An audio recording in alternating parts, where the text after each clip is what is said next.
कोई सच में भी होते हैं और कोई बनाए हुए होते हैं। ये जो प्रारूप है संस्कृति का, उन्होंने देखा इतना फैलता जा रहा है, इतना नाम यश कीर्ति, इतना धन का, इतना आलोक। ये मैंने उन्हें कहा ये सतगुरु नानक की कृपा है, भगवान राम की कृपा है, भगवान वाल्मीकि की कृपा है, ऋषियों की कृपा है, जो खोती चली जा रही है, जो मिटती चली जा रही है, जिन्हें हमारी संस्कृति मिटा रही है। और ये कैसे कैसे लोग अपने दुखों से मुक्त हो रहे हैं और वैज्ञानिक आधार पे, डॉक्टरों के आधार पे, मेडिकल आधार पे उन्होंने सिद्ध कर दिया ये हमारे रोग है। अभी आपने सुने हजारों लोगों के अनुभव। भारत तो छोड़ो, अमेरिका, कनाडा, इंग्लैंड के लोग हैरान हैं, बड़े बड़े डॉक्टर हैरान हैं। अमेरिका के राष्ट्रपति के विशेष प्रारूप में आपको जानकर हैरान होंगे कि अमेरिका का राष्ट्रपति भी ये पाठ कर रहा है, उसी से ये बना। और जब ये प्रारूप उस पद पे व्यक्ति को आ जाता है तो भूल जाता है, तब वो राज, फिर राजो नरक। ये जो मैं आलोक आज आपको देने जा रहा हूं, सरलता का है, कोई धर्म का नहीं है, किसी जाति का नहीं है, कोई धन का नहीं है, आडंबर का नहीं है, कोई किसी लोभ का नहीं है, कोई वासना का नहीं है, कोई भी किसी प्रकार का छल कपट नहीं है। साफ साफ ये लिखा है, ये ग्रंथ में लिखा है। अब सतगुरु नानक श्री गुरु ग्रंथ साहब जो आप नारायण है, वो क्या झूठ बोलेंगे कि सर्व रोग का औषध नाम, सारे रोगों की औषधि नाम है। वो रोग आते क्यों हैं? परमेश्वर तो भूलिया व्यापन सबे रोग। और हमें जो कष्ट आ रही है, पीड़ा आ रही है, हमारे बच्चे ठीक नहीं है, हमारे काम ठीक नहीं है, हमारी फसलें ठीक नहीं है, हमारे घर में धन है पर जुए में, शराब में, कोर्ट में, केस में, कचहरी में, डॉक्टरों के पास जाता है। धन तो है, नाम तो है, पर ये क्यों नहीं है? धर्म के साथ अर्थ है, काम है, पर मोक्ष की नहीं है। ये जो मैं आलोक देने जा रहा हूं, छोटा सा नाम है। आप हिंदू हैं, हिंदू बने रहे, मुसलमान हैं, मुसलमान बने रहे, सिख है, सिख वैसे गुरुद्वारे जाए। जिसको भी मानने वाले हैं, मुझे नहीं मानना, मुझे कोई पूजना नहीं, मेरी ये कोई बीमारी नहीं है, गुरुडम मेरी बीमारी नहीं है, मुझे कुछ इसकी आवश्यकता नहीं है। मेरा भारत, मेरे लोग, और मैं स्वयं नहीं मानता था, मैं स्वयं वैज्ञानिक प्रारूप का था। मैंने कहा इससे क्या पाठ से रोग ठीक होंगे? और आज आप जानकर हैरान होंगे, 31 करोड़ लोग रोगों से मुक्त हो गए, कष्टों से मुक्त हो गए। और इसमें आश्चर्य की, चमत्कार की बात नहीं, ये नाम कोई मेरा नहीं है, किसी भी प्रकार का। अगर मैं व्यक्तिगत रूप से लेना चाहूं तो मैं फीस ले सकता हूं, मैं एक एक करके लोगों को बुला सकता हूं। इस इकट्ठे की फ्रीडम में देने की क्या जरूरत है? जब मैं राष्ट्रपति का चिकित्सक था तो मेरी व्यक्तिगत फीस इतनी थी, मेरे पास लोग आते थे, 1 साल के बाद मेरी अपॉइंटमेंट मिलती थी। ऐसे ऐसे प्रारूप था और बहुत बड़ी फीस थी मेरी।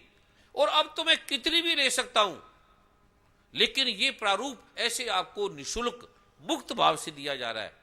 तो वो लोग जो नहीं जानते, नहीं चाहते कि ये भारत की संस्कृति खत्म हो, जो चाहते हैं कि ये पाश्चात्य प्रारूप हमारे इस देश में फैल जाए, गुरु ग्रंथ साहब को भूल जाए, वेदों को भूल जाए, गीता को, शास्त्रों को भूल जाए, भगवान वाल्मीकि को भूल जाए।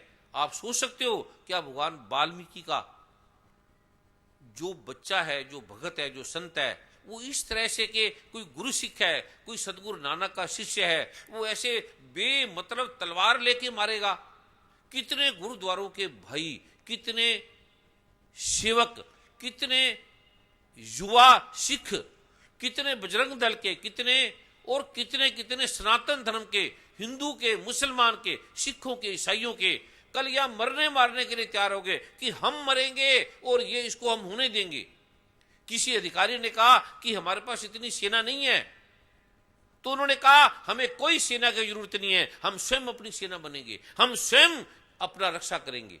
तो अधिकारियों ने कहा, उन्होंने सोचा, उन्होंने विचारा कि 20, 25, 50 आदमियों के लिए ये लाखों आदमियों को रोका जाएगा। केवल 50 आदमी तलवार लेके खड़े हैं और उसके लिए लाखों आदमियों को रोका जाएगा। और आदमी भी कुछ नहीं, 18, 20, 25 साल के लड़के। क्या इतनी कमजोर है ये सरकार? क्या इतनी सेना नहीं है 20-25 आदमियों को रोकने के लिए? ये जो प्रारूप है, ये पंजाब सरकार के जो सेना के, जो पुलिस के, जो विभाग के प्रतिभाशाली विवेकी अधिकारी थे, उन्होंने सोचा, उन्होंने विचारा, उन्होंने अपने मंथन से उस प्रारूप को निभाया।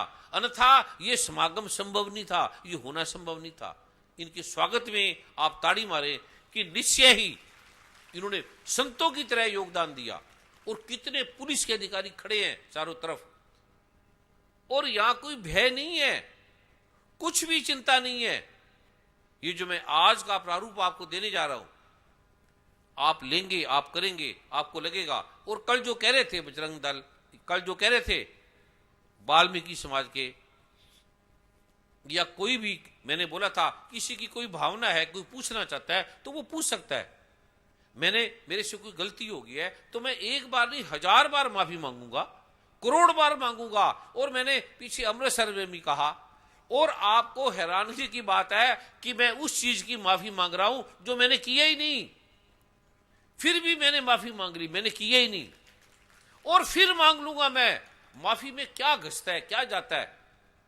और मैं आज भी किसी भाई के पास कोई कैसेट है, कोई टेप है कि मैंने किसी के बारे में गलत बोला, और भगवान वाल्मीकि तो मेरे गुरु हैं, मेरे पिता हैं, कोई अपने बाप के बारे में, पिता के बारे में, कोई गुरु के बारे में कोई अपशब्द बोलेगा? क्यों बोलेगा?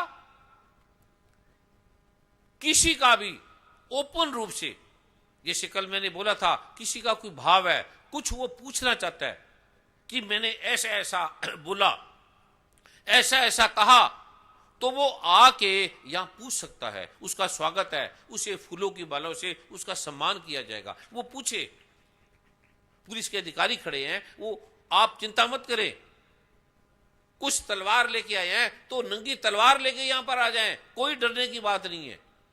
जैसे भी आए हैं वो आ जाएं, वो पूछ सकते हैं, कुछ भी ऐसा भगवान वाल्मीकि के बारे में पूछ सकते हैं कि मैंने कुछ कहा है और मैंने कुछ कहा ही नहीं। मजे की बात यह है, और मैंने माफी मांग ली कि मुझे माफ कर दो, भी मैंने कहा था।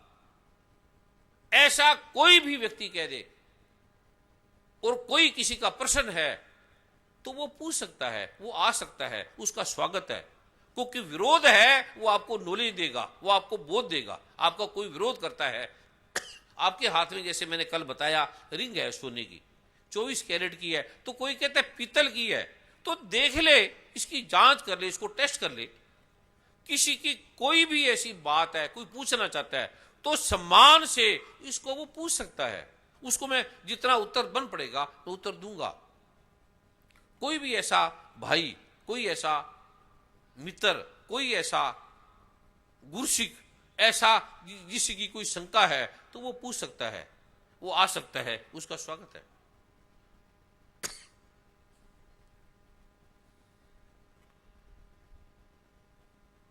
धन्यवाद। अभी कोई नहीं है, अभी मैं वो जो प्रारूप है मैं आपको देने जा रहा हूं। इससे पहले परम आदरणीय वर्मा जी से मैं प्रार्थना करूंगा कि जो जो प्रतिभाशाली विवेकी संतत्व के प्रारूप में, विज्ञान के प्रारूप में प्रतिभाशाली महात्मा की तरह साधारण वेश में जो आए हैं, इन्होंने कुछ भाव रखने, किसी ने कुछ बोलना है तो वो प्रारूप को वो निभाएंगे।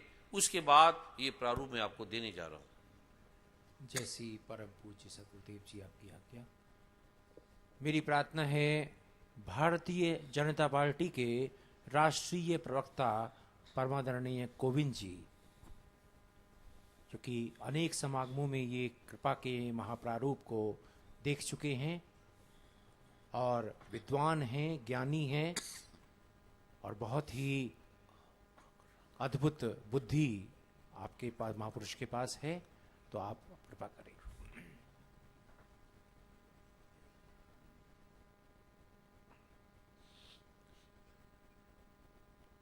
परम पूज्य सदगुरुदेव जी, गुरु मांझे, आप दोनों को मेरा कोटि कोटि नमन प्रणाम।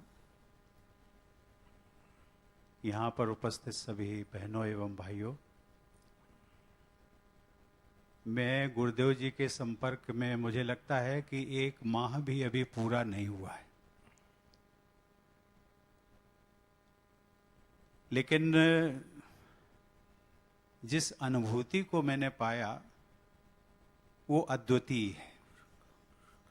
अद्वितीय इस दृष्टि से कि मुझे लगता है कि जो मन की शांति और मन का जो सुख होता है वो शायद दुनिया का सबसे बड़ा सुख है।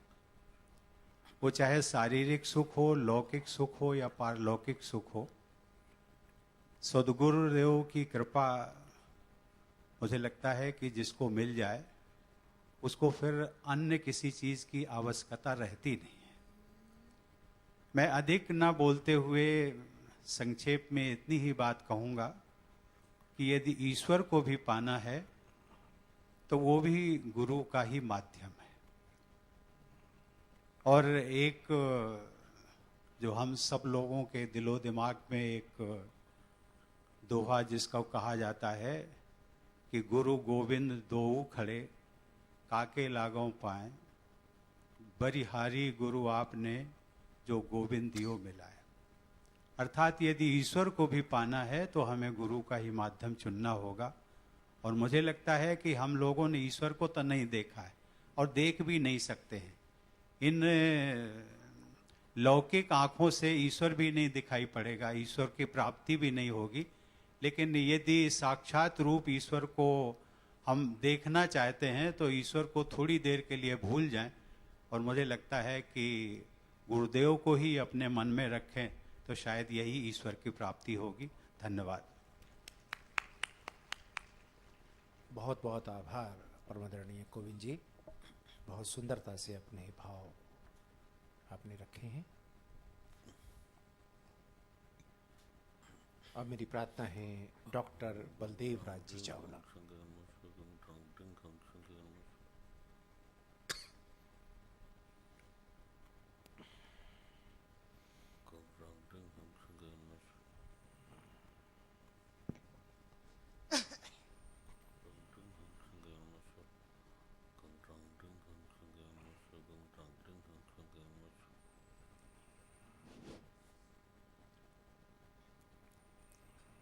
बहुत ही सत्कार योग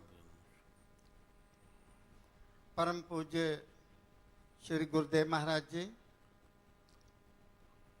सत्कार योग परम पूज्य गुरुमान जी, आपके चरणों में मेरा कोटि कोटि प्रणाम। मेरे बाएं ओर बैठे भिन्न भिन्न संस्थाओं के आए मुखिया साहब, प्रिय बंधु और मातृशक्ति, आपके भी चरणों में मेरा कोटि कोटि नमन।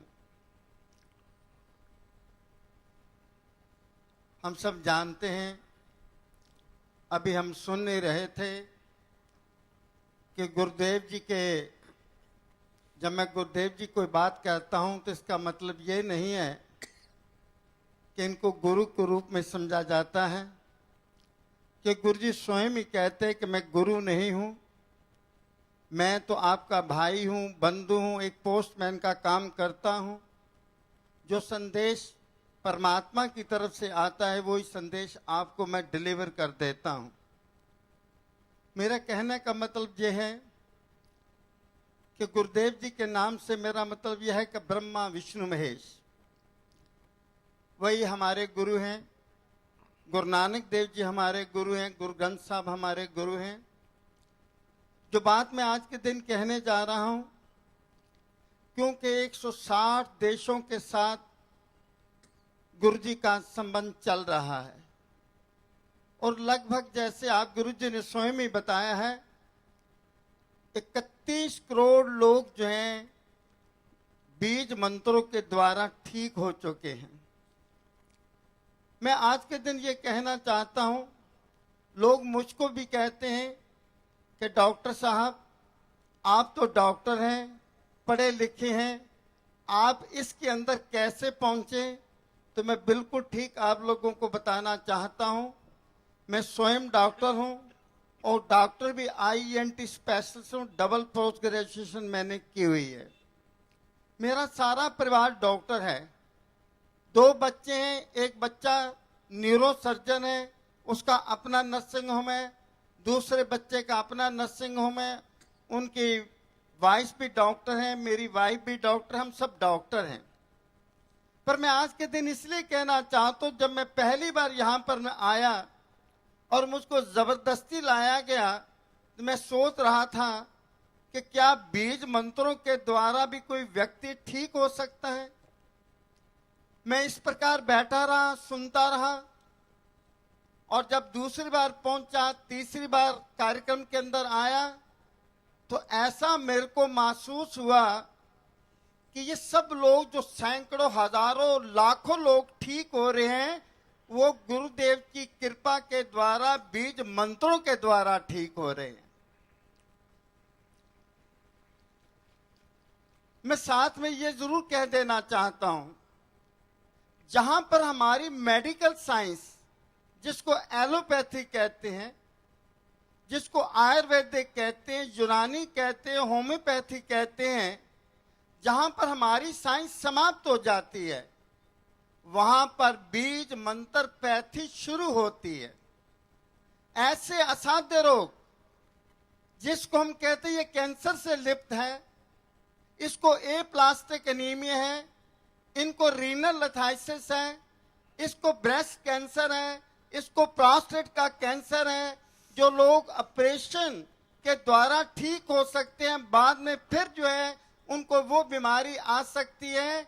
मैं आज के दिन आप लोगों को बताना चाहता हूं, चाहे कैंसर के पेशेंट हैं, चाहे किडनी के रीनल लिथाइसिस के पेशेंट हैं, प्रोस्टेट कैंसर के पेशेंट हैं, हेपेटाइटिस हैं, सारे के सारे बीज मंत्रों के द्वारा ठीक हो रहे हैं। भाई इतना बड़ा काम गुरुदेव जी के सामने कह रहा हूं, जरा जोरदार तालियों के साथ इस बात का आप स्वागत कीजिए कि लोगों को पता चलना चाहिए कि जहां पर एलोपैथी समाप्त होती है, वहां पर बीज मंत्र पैथी शुरू हो जाती है। मैं एक छोटी सी बात आपको बताना चाहता हूं। जब अमृतसर के अंदर कार्यक्रम हुआ और हमारे सत्कारयोग हमारे चीफ मिनिस्टर सरदार प्रकाश सिंह बादल जी को मैंने इनवाइट किया एज ए चीफ गेस्ट, और जब उन्होंने कहा कि डॉक्टर साहब क्या कार्यक्रम है, मैंने कहा धार्मिक सामाजिक कार्यक्रम है, उसके अंदर आना है, तो उन्होंने कहा डॉक्टर साहब कहते हैं वो लिख दीजिए, मैं उस कार्यक्रम के अंदर जरूर आऊंगा। जब मैं एरोड्रोम पर उनको लेने के लिए गया, उनकी कार के अंदर बैठा, उनसे बातचीत हुई, कहने लगे कि कार्यक्रम क्या है। मैंने कहा एक जो आध्यात्मिक कार्यक्रम है, सामाजिक कार्यक्रम है और जन कल्याण के कार्यक्रम के अंदर आप जा रहे हैं, और साथ में ये मैंने कह दिया कि बीज मंत्रों के द्वारा लोग ठीक हो रहे हैं। मुझसे कहने लगे क्या डॉक्टर साहब बीज मंत्रों के द्वारा ये लोग ठीक हो सकते हैं? तो मैंने कहा आप चल करके देख लीजिए। और जब सरदार प्रकाश सिंह बादल जी अमृतसर के अंदर पहुंचे, वहां पर लाखों लोग बैठे हुए थे और हजारों लोगों ने जब हाथ खड़ा किया कि हम बीज मंत्रों के द्वारा ठीक हो गए हैं, तो मालूम है उन्होंने क्या कहा कि वाकई डॉक्टर साहब आपने जो कहा था बिल्कुल ठीक है। जहां पर एलोपैथी समाप्त होती है, बीज मंत्रों वहां पर बीज मंत्र पैथी वहां से शुरू होती है, ये लोग ठीक हो रहे हैं। और जहां तक आप सोचते होंगे कि ऐसे पेशेंट जिनके हम डायग्नोसिस करने के लिए सब उपचार करते हैं, हम कहते हैं कि इसका एक्सरे होना चाहिए, इसकी अल्ट्रासोनोग्राफी होनी चाहिए, ब्लड टेस्ट होना चाहिए, बायोप्सी होनी चाहिए और इस प्रकार का स्कैन होना चाहिए, तब हम उसको डायग्नोसिस करते हैं। आप तालियों की गूंज के साथ इस बात का स्वागत करेंगे कि गुरुदेव जी जिस मरीज को देखते हैं या उसकी आवाज सुनते हैं या उसका फोटोग्राफ देखते हैं, उसका पूरे का पूरा डायग्नोसिस एक पल के अंदर ये बता देते हैं। एक छोटी सी बात घटना, जब बेंगलोर के अंदर गुरुदेव जी पहुंचे विवेकानंद रिसर्च मेडिकल इंस्टीट्यूट। वहां पर डॉक्टर भी थे और पेशेंट भी थे। 18 पेशेंट जो थे बैठे हुए थे, डॉक्टर साहब ने उनके सब का डायग्नोसिस लिखा हुआ था। एक एक करके पेशेंट आता गया और गुरुदेव जी बताते गए कि तुम्हारे को ये बीमारी है। दूसरा मरीज आया, तुम्हारे को ये बीमारी है। तीसरा मरीज आया, तुम्हारे को ये बीमारी है। और जब इस प्रकार के 17 पेशेंट बीत गए और 18वां पेशेंट जब गुरुदेव जी के सामने आया तो गुरुदेव जी ने उसका डायग्नोसिस जब बताया तो उसके बाद गुरुदेव जी ने कहा कि अभी तुम्हारे को एक बीमारी और है। वो यूरोपियन लेडी कहने लगी, मेरी बहन कहने लगी कि बताओ गुरुदेव। गुरुदेव ने कहा कि बेटे ये बीमारी यहाँ पर बताने लायक नहीं है, यहाँ बताई नहीं जा सकती है। उसने कहा मैंने तो किसी को बताया नहीं, ना डॉक्टर साहब को बताया है, ना गुरुदेव जी को बताया है, ना मेरे घर वालों को पता है, तो इस बीमारी का पता कैसे इनको लग सकता है। उन्होंने बहुत जिद की। आप विश्वास करें, जो अगली बीमारी थी जो उसके अंदर थी वो गुरुदेव जी ने तुरंत उस समय उनको बता दी थी। ये बात छोटी नहीं है। और वो मेरी बहन कहने लगी मैंने तो इस बीमारी का जिक्र, जिसको हम एड्स की बीमारी कहते हैं, उस मेरी बहन को एड्स की बीमारी थी जो गुरुदेव जी ने बिना बताए उसको बता दी थी। मेरा कहने का मतलब यह है कि जहां पर हम लोग जो है इतने टेस्ट करने के बाद डायग्नोसिस करते हैं, गुरुदेव जी पल भर में देख करके चाहे आवाज सुन लें, टेलीफोन से बात कर लें और एक्सरे देख लें और उसका नाम सुन ले। एक छोटी सी बात और आप लोगों को बताना चाहूंगा। जब मुझे शिमले में जाना हो मिला और वहां पर एमएलए साहब बैठे हुए थे, वो कहने लगे कि डॉक्टर साहब आपके गुरुजी जी ने कमाल कर दिया। कहने लगे मैंने अपने पिता का भी नाम ही नहीं लिया था तो गुरुदेव जी ने सारा डायग्नोसिस उनके बारे में बता दिया। तो ऐसे स्थान के ऊपर लोग जो है हजारों लाखों की तादाद के अंदर जो यहाँ पर लोग आ रहे हैं, उनका यही ध्येय है, वो बीज मंत्र लें और उसके बाद वो ठीक होना शुरू हो जाते हैं। मैं 2-4 बातें को कहकर के अपनी बात को समाप्त करूंगा। लोग कहते होंगे मैं बिल्कुल ठीक बता रहा हूं। जो लोग बोलते रहते हैं, कहते रहते हैं, मैं उनको बारीकी के साथ देखता हूं और कोशिश करता हूं। जैसे कैंसर की बीमारी है, ब्रेस्ट कैंसर किसी को है, एप्लास्टिक एनीमिया है, अस्थमा है, प्रोस्टेट है, उस प्रोस्टेट यूट्रस है, प्रोस्टेट कैंसर है, यूट्रस कैंसर है, और इस प्रकार की अनेकों बीमारियां जब होती हैं तो उनका देख के रिपोर्ट देखने के बाद और उनको मैं कभी कभी मंच पर बुला करके बात भी करता हूं। मैं आईएनटी स्पेशलिस्ट हूं। मुझे याद है कि जब मैं बंबई के अंदर पहुंचा तो हमारे जगन्नाथ जी, उनका लड़का डेफ और डम था। जो डेफ और डम होता है, गूंगा और बहरा होता है, वो कभी बोल सकता है, कभी सुन सकता है, कभी नहीं। पर मैंने वैसे ही पूछा कि यहाँ जगन्नाथ कोई व्यक्ति आया हुआ है, कहाँ का रहने वाला, बड़ौदा का रहने वाला, बंगलोर से, जिसने ये बीज मंत्र लिए थे। गुरुदेव ने कहा कि क्योंकि आमतौर से ये कहा करते हैं कि 6 महीने के बाद आइए, तो उस जगन्नाथ के लड़के को कहा कि आप बीज मंत्र 1 साल पढ़िए और 1 साल के बाद आपका लड़का सुनना में शुरू हो जाएगा, बोलना में शुरू हो जाएगा। आप तालियों की गूंज के साथ इस बात का स्वागत करेंगे। वो बच्चा बोल भी रहा था और सुन भी रहा था। और जगन्नाथ को मैंने बंबई के स्टेज पर पूछा कि क्या तुम्हारा लड़का बोल रहा है, सुन भी रहा है? उनका मेरा लड़का बोलता भी है, सुनता भी है। इसी प्रकार ये छोटी मोटी बात नहीं है। महल सिंह जो अंबाले का रहने वाला है, जिसकी उम्र, जो स्वयं इंस्पेक्टर है, जिसकी उम्र 58 साल की है, 58 ईयर्स का है, उसको सुनाई देना बंद हो गया। डॉक्टर साहबान इंडियन स्पेशलिस्ट के पास पहुंचे। जैसे हम लोग जो है ना ईयर की वो मशीन लगा देते हैं, तुम्हारी नसें खत्म हो गई हैं, अब तुमको मशीन से सुनना शुरू होगा। वो महल सिंह गुरु जी के चरणों के अंदर पहुंचता है और बीज मंत्र लेता है। वो स्वयं लिखता है, इंस्पेक्टर लिखता है कि मैंने पाठ करने के बाद जो 58 साल का व्यक्ति है उसकी 90% हेयरिंग फिर से शुरू हो गई थी। मेरा कहने का मतलब यह है कि जो लोग बीज मंत्रों पर विश्वास रखते हैं वो सारियां बीमारियां उनकी स्वयं ही ठीक हो जाती हैं। और इसी प्रकार से जैसे हम कहते हैं कि ब्रेस्ट कैंसर है या प्रोस्टेट कैंसर है, जहां तक ब्रेस्ट कैंसर की बात है मैं बिल्कुल ठीक बता रहा हूं। मैं जब इसी प्रकार से बोल रहा था तो मैंने एक बहन जो वर्ना विज थी, जो दिल्ली की रहने वाली थी, तो मैंने जब उसको कहा कि यहाँ पर वर्ना विज है तो स्टेज पर आ जाए, ताकि क्योंकि उसकी रिपोर्ट के ऊपर मैंने देखा था कि उसको ब्रेस्ट कैंसर था। और ब्रेस्ट कैंसर किसने डायग्नोस किया था?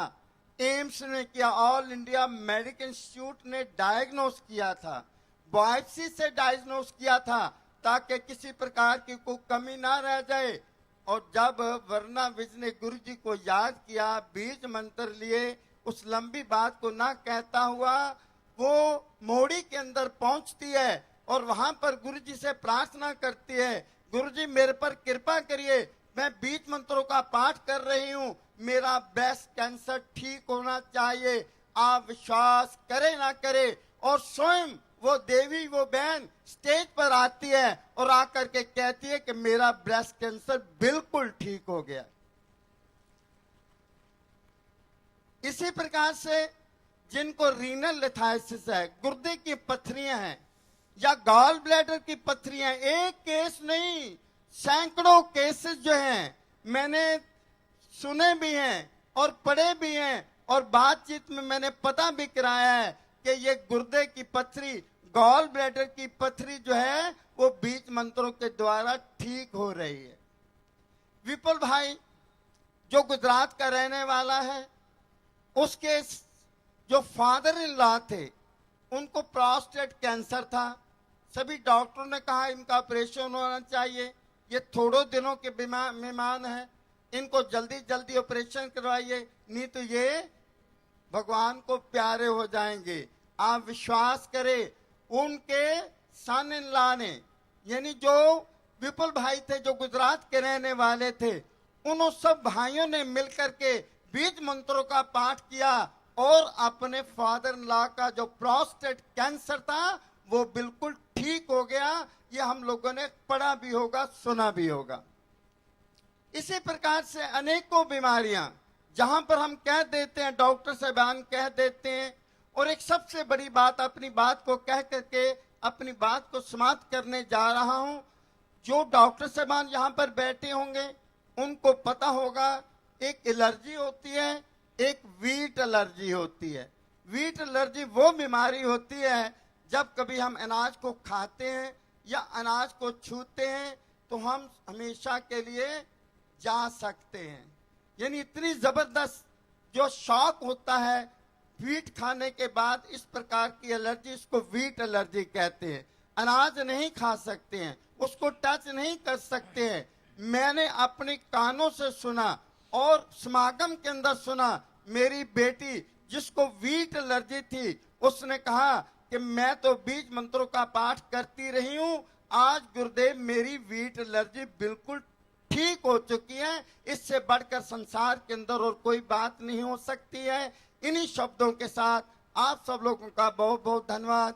गुरु माँ गुरु जी के चरणों में बार बार नमन। जय श्री राम। बहुत बहुत आभार, बहुत बहुत धन्यवाद। जिस तरह के अनूठे अनुभव अभी डॉक्टर चावला जी बता रहे थे, और मैंने भी कुछ अनुभव के अभी उदाहरण आपको दिए, और अभी कई घंटों से आप सुन भी रहे थे। इसी तरह का एक अनुभव जो अभी मेडिकल रिपोर्टों के साथ मेरे सामने आया है, उसके कुछ मैं आपको देना चाहूँगा। शशि बालाजी हैं देहरादून की, इन्होंने अपना अनुभव तथ्यों के साथ भेजा है, मेडिकल रिपोर्टों के साथ, कि मेरी आंखों में इन्फेक्शन हो गया था जिस कारण मैं बिल्कुल देख नहीं पा रही थी। मैंने doctor Rajesh Tiwari, doctor Chadha, doctor Dinesh Sharma, कई डॉक्टरों को दिखाया, परंतु कोई आराम नहीं आया। मेरी आंखों की रोशनी बिल्कुल खत्म हो चुकी थी। बहुत विस्तार से लिखा है, और उन्होंने लिखा है आगे कि अब उनकी आंखों की सूजन भी ठीक है और उनकी रोशनी लौट आई है। यह है प्रभु की महाशक्ति का, महा कृपा का महाप्रारूप।